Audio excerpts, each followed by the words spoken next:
Абай Құнанбаев. Алланың өзі де рас, сөзі де рас. Рас сөз еш уақытта жалған болмас.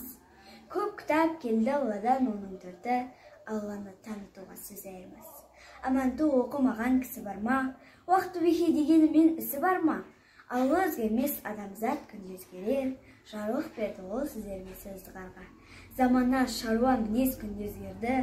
Оларға кез-кезімен нәби келді. Қағида шариғаты өзгерсе де, тағриф алы еш жерде өзгермеді. Күллі мақыл өзгерер, ал өзгермес. Ақлы кітап бұл сөздерді бекер демес. Адам нәпсі өзімшіл мінезменен, бос сөзбенен қатыспай төзім келмес. Махаббатпен жаратқан адамзатты, сен десе ол Алланы жаннан татты. Адамзаттың бәрін сүй бауырым деп, және хақ жолы осы деп әділ етті. Доспамбет жыраудың қоғалы көлдер, қомсулар жыры. Қоғалы көлдер, қомсулар, қоныстар қонған өкінбес. Арыстанда екі бұтын аушайтып, арғымақ мінген өкінбес. Кілең бұздай кілшейтіп, көбелер киген өкінбес.